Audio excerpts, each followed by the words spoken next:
Cox said, Fever fans, we appreciate you. Can't thank you enough for always showing up for us at home and on the road. We hear you. And you are incredible. Grateful for the support. Now, if you guys don't know, last night during the game in Phoenix, Alyssa Thomas was getting booed in Phoenix. You want to know why she was getting booed? This is why she was getting booed. Because Indiana Fever fans showed up and showed out in Phoenix. They came through, they came deep, and it was a lot of them in Phoenix. Now, that is what Amber Cox put on Twitter last. Take a closer look at that reaction. It wasn't joy. It wasn't relief.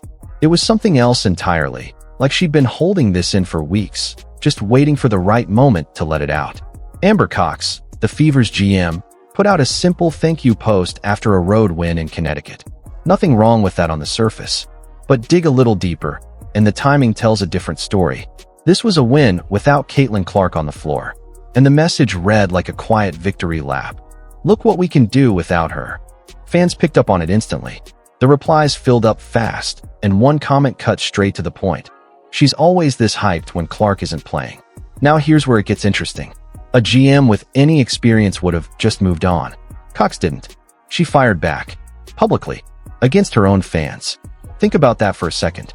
This is the person running the franchise, arguing with the people who buy the tickets. That's not a slip-up.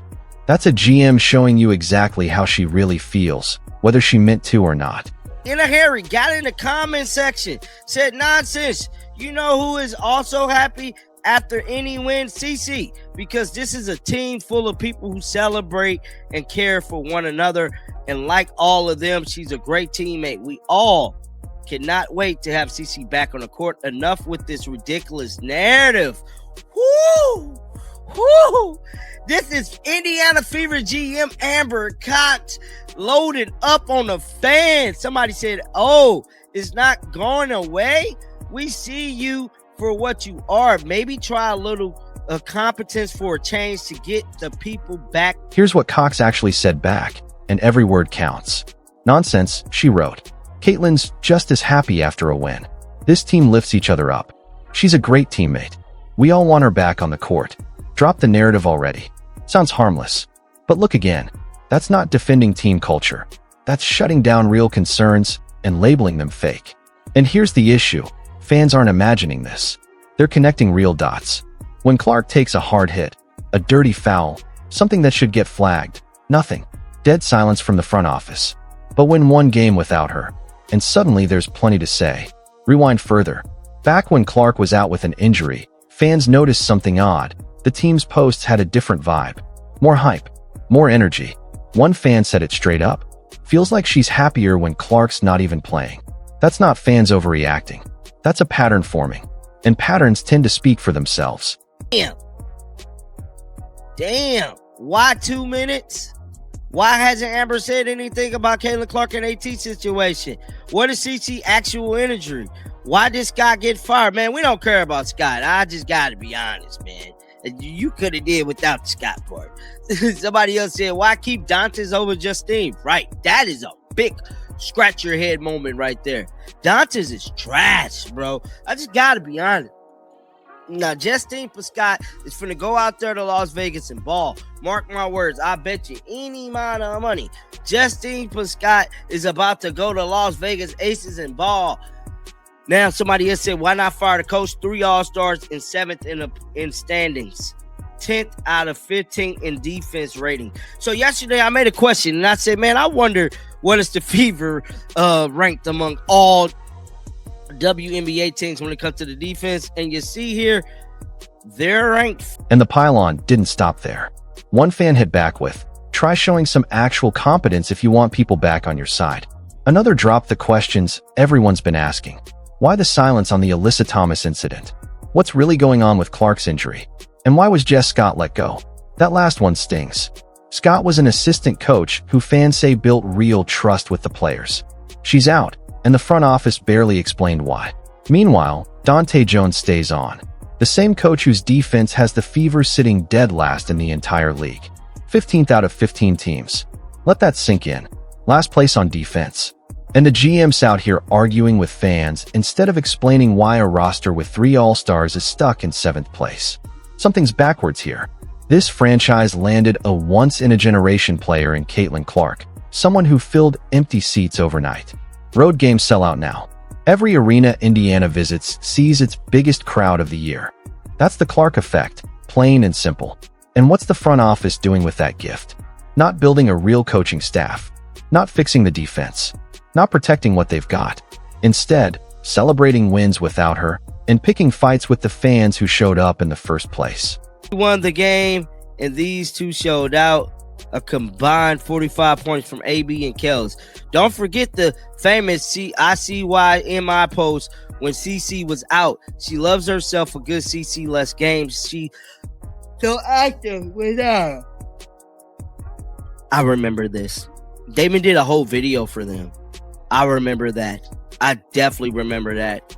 Somebody else said at Amber Cox, you won't be able to contain Caitlin fan stands online or anyone else for that matter.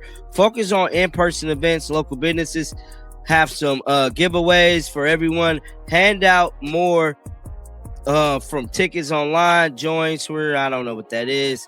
Somebody said, where's our backup center?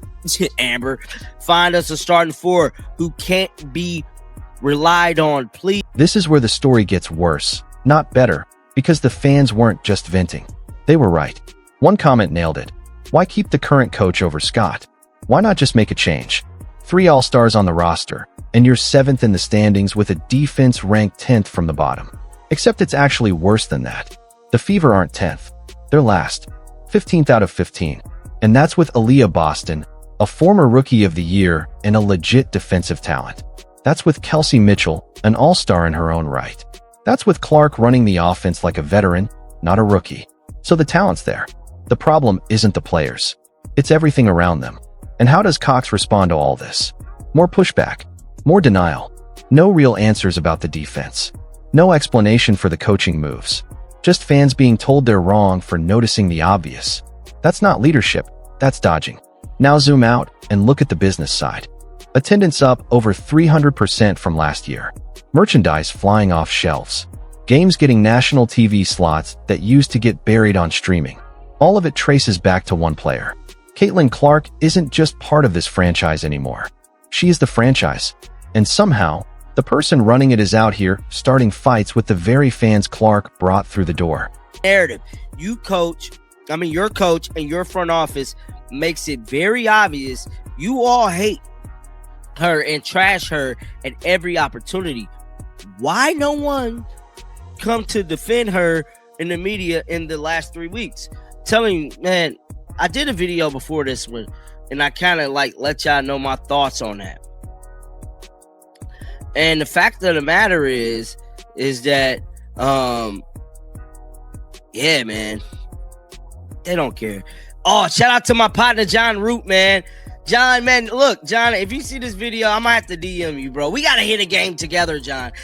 I know you outside, John and John on report, bro. We gonna call it the John and John show. We gonna pull up. Yeah, but definitely, if you guys have not checked out John Root, he work at Outkick. He's my online buddy. He showed up to this Fitness Mercury game, right? And he stated a Fitness Mercury fan with a Alyssa Thomas jersey said, "White men don't speak." When I went to ask her about the Alyssa Thomas, let's start with the question nobody in that front office wants to answer. What happens when silence says more than words ever could? Because that's exactly what happened here. When Connecticut's Alyssa Thomas got physical with Caitlin Clark during their playoff matchup, fans expected one simple thing: for the organization to stand up for its rookie. That's not asking for much. When your franchise player is getting roughed up on national television, you say something. You send a message. You show the league that this player is protected. Instead, nothing. Not a word from Amber Cox. Total silence. And that silence hits different when you look at how other franchises handle it. When Sabrina Ionescu faced rough treatment early in her career, New York's front office spoke up immediately, making it clear they were watching closely and wouldn't hesitate to go to the league office. When Aya Wilson dealt with something similar, Las Vegas backed her publicly, no hesitation. That's what a real organization does. They protect their most valuable piece. Indiana didn't.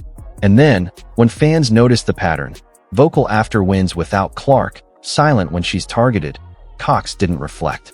She got defensive. One fan tried to offer something constructive in the replies, suggesting the team focus energy on in-person events, giveaways, free tickets, ways to actually capitalize on this once-in-a-lifetime wave of attention. Good advice. Instead, it got tossed into the same pile as everything else, labeled as noise, as narrative, as nonsense. Now here's where things get even more uncomfortable. There's a growing sense, but that resentment has shown up in some ugly ways already. Remember when someone connected to the league described Clark's fanbase as the dark side of the WNBA's growth? Think about that phrase for a second. These are the people filling seats, buying jerseys, keeping franchises afloat financially, and they got labeled as some kind of problem. Cox never said those exact words herself, but her behavior lines up a little too neatly with that same energy. Quiet when Clark needs backup. Suddenly chatty when the team wins without her. Defensive the moment fans connect the dots. Put it all together, and at best, it looks like discomfort with the fact that her franchise's entire trajectory now runs through one player. At worst, it looks like resentment. And here's the part that makes this so frustrating. Clark hasn't done anything to deserve any of it. She's not demanding special treatment. She's not creating drama. She shows up, she works, she performs at an elite level as a rookie, and she's handled more pressure than most veterans ever will with total composure. Every bit of tension here is coming from around her, not from her. It gets darker still. A reporter who traveled to document the away game atmosphere around Fever games wore an opposing team's jersey to blend in with the crowd. When he approached a fan to ask about the reaction to Clark, the response wasn't just cold. It was outright hostile, rooted in nothing but the color of his skin. That's not fandom. That's not rivalry. That's flat-out racism, caught on camera. He said most of his conversations that night were fine, even friendly, but that one moment revealed something uglier simmering underneath certain corners of this fan base. This is exactly the kind of moment where a front office needs to step up. When your franchise players' supporters are facing hostility that crosses into outright discrimination, leadership needs to draw a hard line. Instead, what do we get from Indiana's front office? Twitter arguments about ridiculous narratives, defensive posturing about team chemistry, silence where it matters, noise where it doesn't. So let's zoom all the way out, because this isn't really about one bad social media exchange. This is about a franchise that simply wasn't built for the moment it's living in. For years, the Indiana Fever were an afterthought. Low attendance, barely any media coverage, stuck in rebuild mode, stacking draft picks, hoping to eventually stumble into relevance. Then the lottery balls fell their way, and they landed the #1 pick in 2024, and with it, a generational talent whose college career had already pulled more mainstream eyes onto women's basketball than almost anything before it. Overnight, the rebuilding project became the most watched team in the league. Ready or not. And it's painfully obvious now, they weren't ready. Not the coaching staff, not the defensive scheme, not the communication strategy. They went from operating in total obscurity to being one of the most scrutinized organizations in the sport, and the front office never adjusted. Cox is still making calls and posting tweets like she's running a franchise nobody's watching. Except thousands of engaged fans are watching every single move. That "thank you" tweet after the Connecticut win, on its own, is completely harmless. But context changes everything. Clark was injured. She wasn't even playing. Add that to a pattern of silence whenever she's targeted. Add in the whispers about resentment toward her impact on the league, and suddenly that tweet reads like a celebration of her absence. Fans picked up on it instantly, not because they're paranoid, but because they've been watching this pattern build for months. And Cox's response only made it worse. Instead of considering that maybe the timing looked bad, instead of acknowledging that fans have legitimate reasons to be concerned about how the franchise treats its most important asset, she doubled down. Called it nonsense. Called it a ridiculous narrative. Basically told her own fan base they were wrong to notice what was right in front of them. That's not how you build trust. That's how you build a permanent wall between the front office and the people paying for all of it. Here's what stings the most. None of this had to happen. The Fever had an entire offseason to get this right. They could have brought in a defensive-minded coaching staff to scheme around Aaliyah Boston's strengths. They could have added veteran help so a rookie wasn't left carrying the whole offense by herself. They could have built a media strategy designed to protect their players while embracing this massive new audience. Instead, they kept a coaching staff whose defense sits dead last in the entire league. They let go of an assistant coach who reportedly had real trust built with the players. They made confusing roster calls, and when fans called it out, the response was a GM arguing on Twitter instead of addressing any of it. That's not a strategy. That's dysfunction playing out in real time for everyone to see.